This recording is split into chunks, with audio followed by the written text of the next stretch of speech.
파워 레퀴엠입니다. 내 이름은 안토니오 르블랑입니다.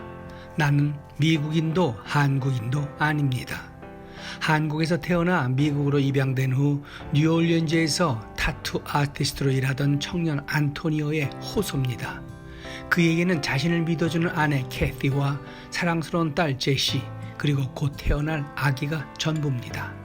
헌데 어느 날 억울한 상황에 휘말려 경찰에 붙잡힌 후 영문도 모른 채 이민 단속국으로 넘겨지고 그때서야 시민권이 없다는 사실을 난생 처음 알게 된 그는 강제 추방 위기에 처하면서 가족을 지키기 위해 안간힘을 씁니다.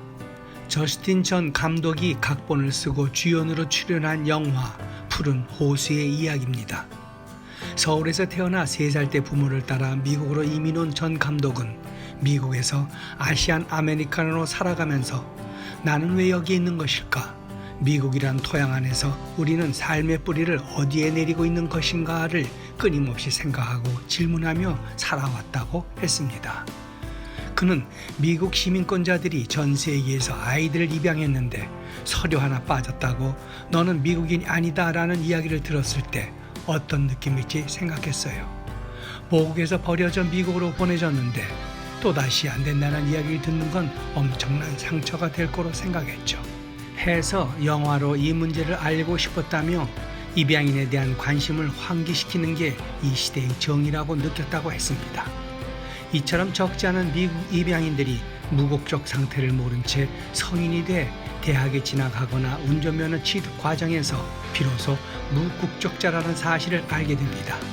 입양한 부모가 자녀를 위해 시민권을 따로 신청해야 한다는 사실을 모르는 경우가 많기 때문입니다. 이 때문에 시민권을 받지 못한 국제 입양아 문제는 미국에서도 오랜 논란거리였는데 인권단체들의 노력으로 2000년 외국 태생 입양인에게 시민권을 자동 부여하는 아동 시민권법이 마련됐습니다. 하지만 이조차도 소급 적용이 안 돼 여전히 잠재적 범죄자 취급을 받으며 추방 위기에 놓인 입양인이 수만 명에 달합니다.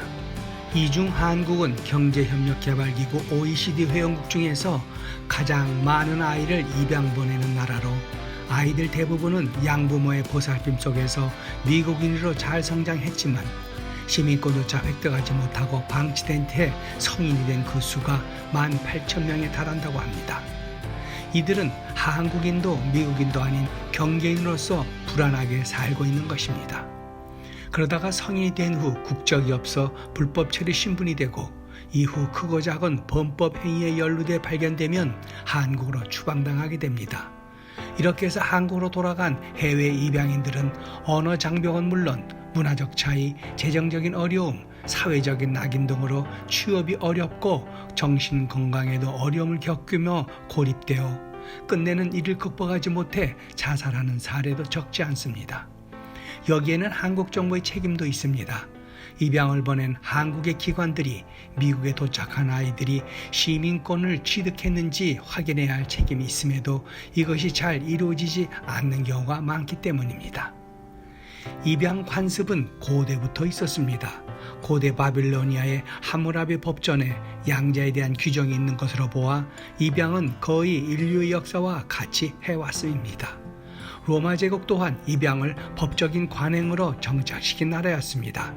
하지만 주로 로마 귀족층의 정치와 경제 측면에서 비롯된 것으로 이를 통해 정치적 연대를 강화하고 황제까지 내었습니다. 해서 로마 황제들 중에는 양자 출신이 많은데 줄리우스 시저의 손자뻘이 양자로 지명되어 초대 황제가 된 아우구스투스를 비롯해 그의 후계 티베리우스, 네로와 유스티니아스 1세 등이 그들입니다. 이 중 유스티니아스 1세가 만든 유스티니아스 법전엔 입양에 대해 상세하게 기록되어 있지만 주로 성년의 입양이었을 뿐 영유아는 없었습니다. 이 로마의 입양 제도는 중세가 되면서 자치를 감추었다가 프랑스의 나폴레옹 법전에서 일부 입양을 제도화하면서 복구된 셈인데 다른 유럽 국가들도 이에 따르기 시작했던 겁니다. 하지만 이 역시 양자의 조건은 주로 성년이었습니다. 결국 버려진 아이 유기아들이나 고아는 성직자들이 맡아 수도원에서 기르면서 다방면으로 나름 길을 모색할 수밖에 없었습니다. 그러다가 근대로 들어서면서 미국이 이들을 정식으로 입양해 권리를 부여하는 제도를 만드는 데 힘썼습니다.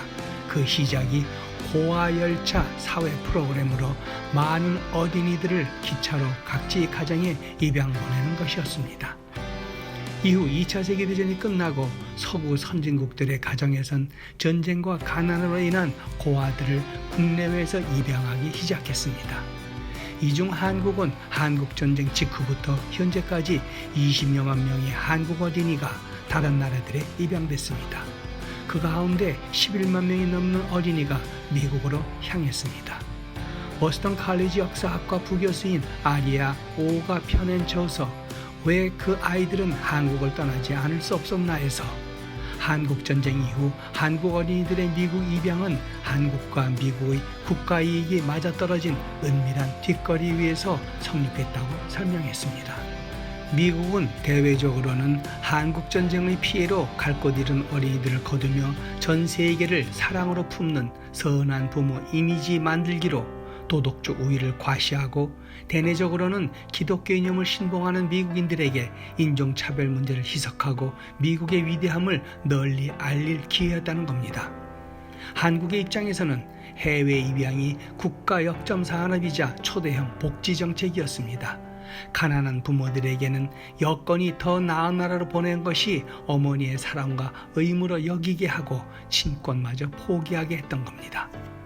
문제는 소위 GI 베이비 뿐만 아니라 심지어 부모가 있던 아이들마저 고아로 둔갑해 미국으로 보내졌다는 사실입니다.